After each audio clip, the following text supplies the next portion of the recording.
Hello, and welcome back to Killigan's Treasure. It's been a hot minute since I've recorded this. Sorry about that.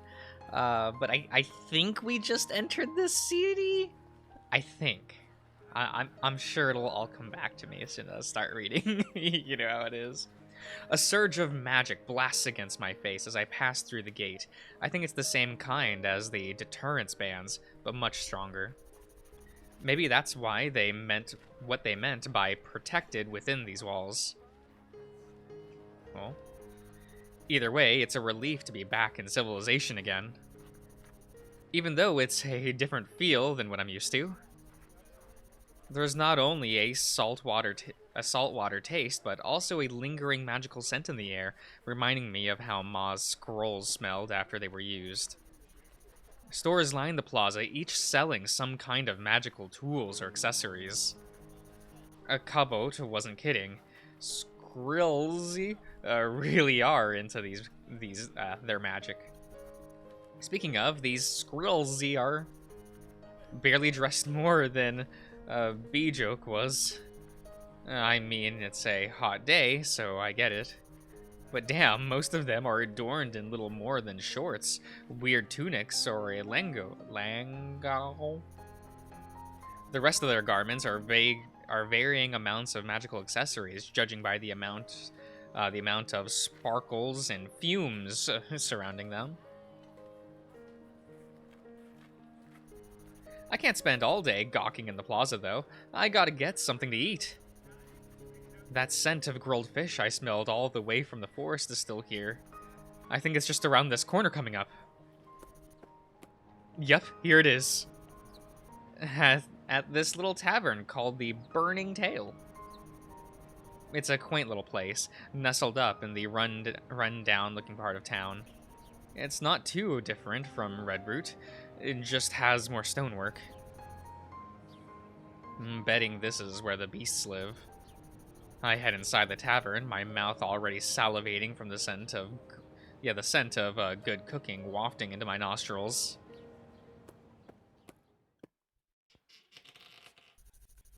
I'm immediately met with stares from beasts and Skrillsy alike as I step in. Oh, they do be gossiping. Whoa. Oh, look at this friend. Oh. Hail, friend! Oh. Grab a pint and sit a spell. We got the house special cooking right now. Will do, thanks. Have a seat wherever you'd like, and I'll send our waitress right over. The tavern goers return to their meals as I make my way towards the open booth. I hear a few whispers of Galmish as I pass. Yes, so I guess that's what they think I am. Wouldn't be the first time. I squeeze into a booth near the window and order the house special from the waitress. She says it'll take a little while before it's ready, but I'll have I'll have the first serving since I'm a fresh face here. For now, I'm given a pint of ale in a well-used mug and left to myself. I figure this is a good time to see where I'm headed next. Whoa! Mappa. Yeah, that's a map. Let's see. I'm in Eris for now, and just a little off the trail. I'll spend a day or two here, then get back on the road. Trek through the Crystal Plains, and maybe see wherever the hell this is. Good plan, good plan. After that, it'll be either Baywitch or Spiceport, depending on where this trail ends up leading me. Wish I could see the whole thing at once. At least... Ah! Excuse me, sir? Was a little frog toad? Toad frog? Oh, lad. Forgive me for inquiring, but would you happen to be a Bovian? I don't believe any kind of beast. I don't believe any other kind of beast I've seen has a distinct fur color like yours. You're probably the first person that's ever guessed right. Yeah, you got it. I'm a Bovo. Oh, brilliant! I knew it. I've honestly been quite enamored with your kind ever since reading about the Vator convent in my history classes. I never imagined they would smell like a pasture, though. A pasture, sorry. And you wouldn't seem to dress. Are you Wait, and you certainly seem to dress much more exposed from how they were depicted. Hey, I didn't ask for this, frog. Might have been my fault, it's all I grabbed, but I'm making it work. I'm so sorry.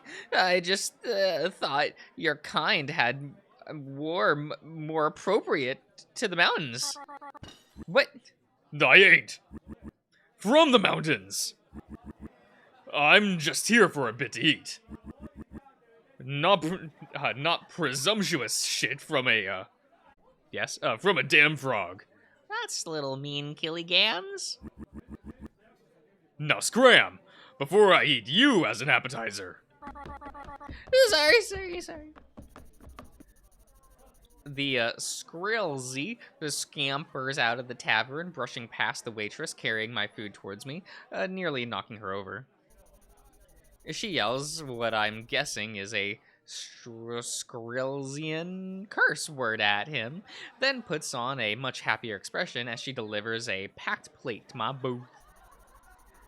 It's chock full of grilled fish, all sorts of herbs, and topped with a generous amount of gravy, all mixed together to create a delicious scent. I get to dig in, trying to use the utensils that came with, fully enjoying and chowing down on one of the best, most filling meals I've ever had. Maria above, that meal alone was worth the journey here. It took about an hour to eat it all, along with seconds, but I couldn't make a better meal if I tried. The waitress comes by my booth again and picks up me plate, commenting on how much I seem to enjoy the house special. I tell her I'd recommend the place to anyone else I find on my travels, and hand her the hefty payment for the meal of 20 hours plus tip. We tip in this world. Okay. She graciously heads back and leaves me along with my thoughts again. I'm feeling pangs of guilt for snapping at that Skrilzy earlier. He seems like he was just curious about Bovos, and I let my instincts and hunger get the best of me. Really haven't learned much since leaving Redroot.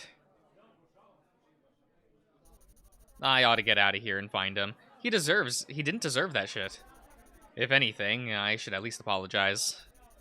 And maybe see if he can point me in the direction of somewhere cheap to stay for the night. How are you just gonna find a random person in the city after one interaction? That's not gonna happen. You mentioned something about a class, right?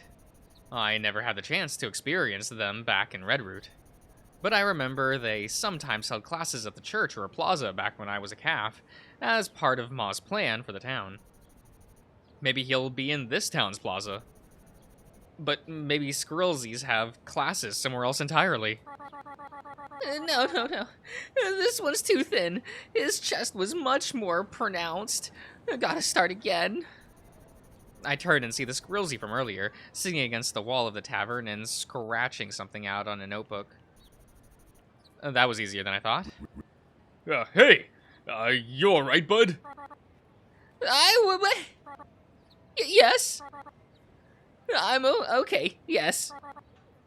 How are you? Better now that my belly's full.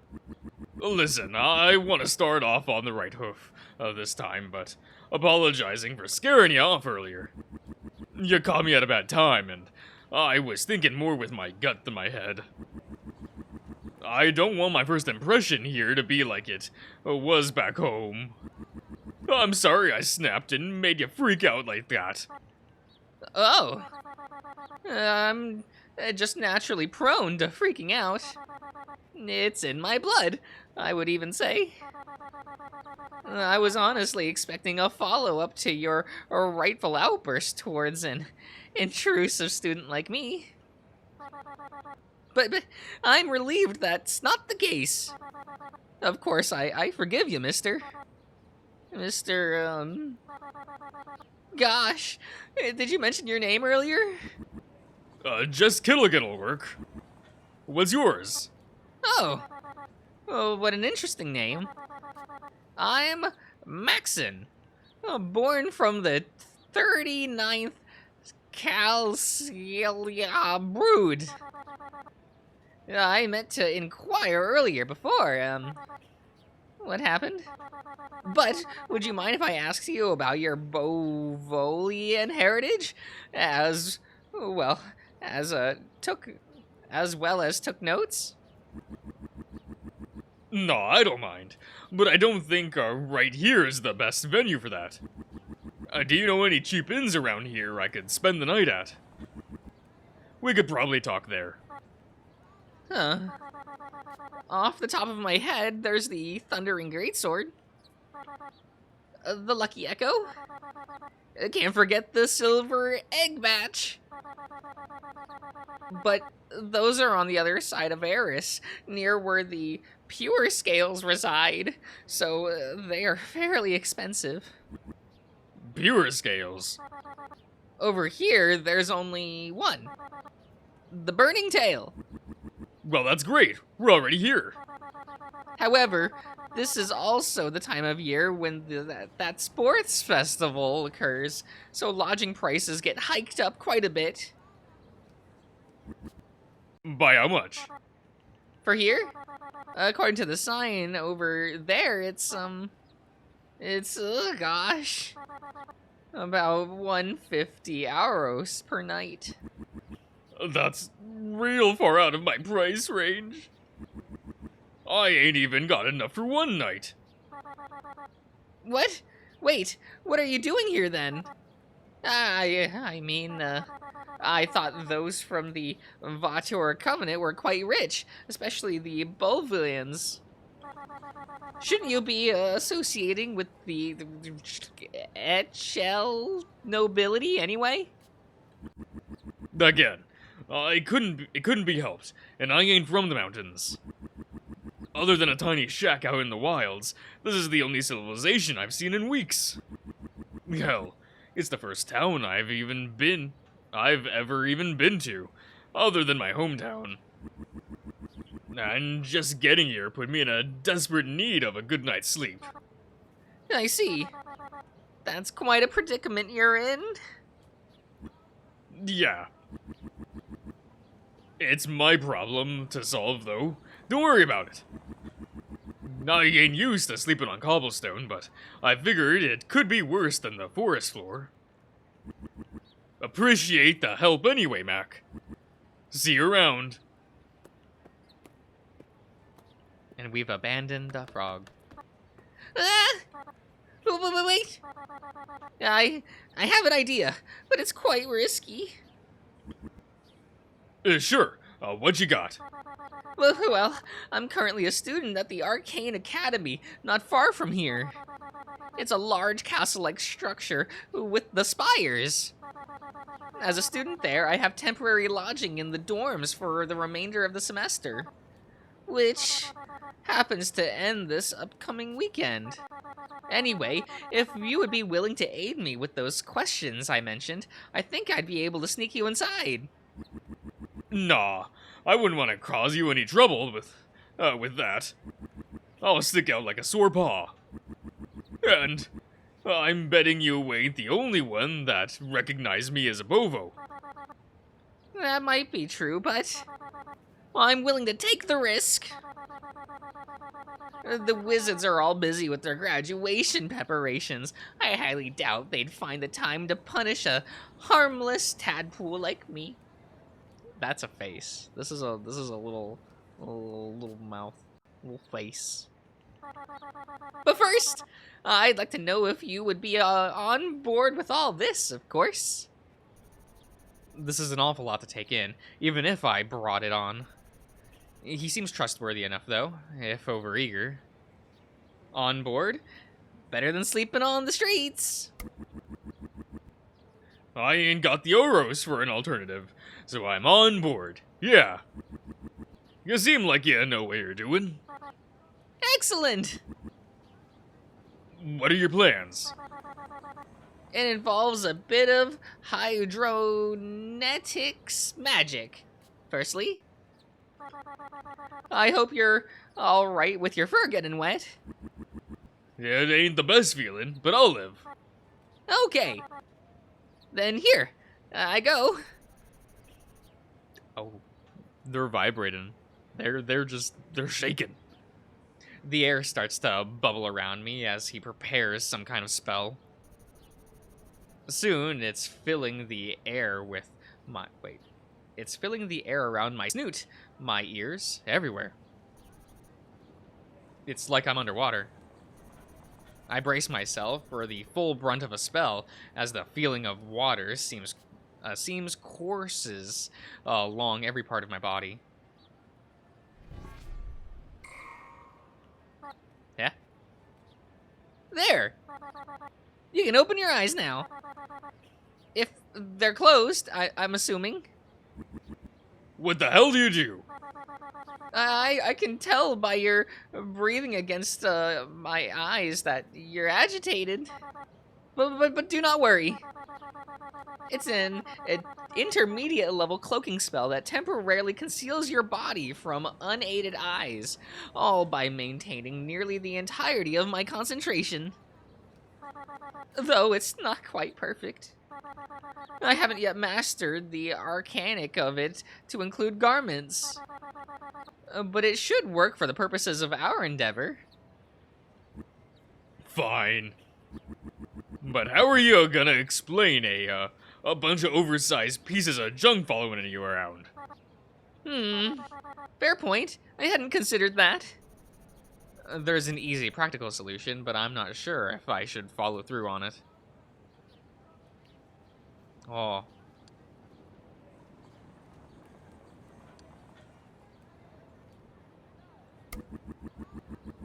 There we go. If you run away again after what I'm about to do, I'll pound your face in. Noted. But what is it you're about to do?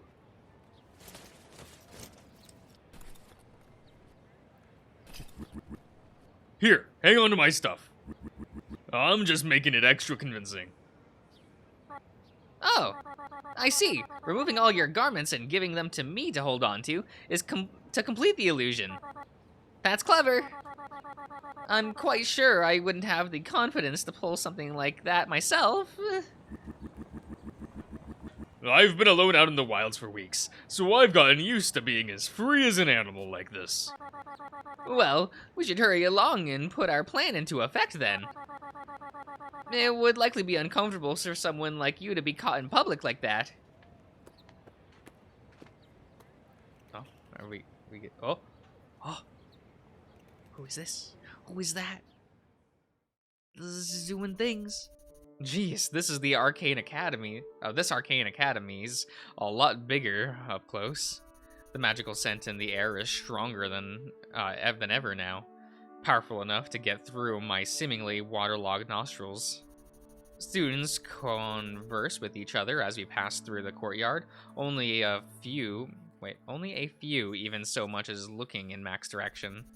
I dodge and weave around them, sticking close to Mac and making sure not to bump into anyone. I'm pretty unnerved.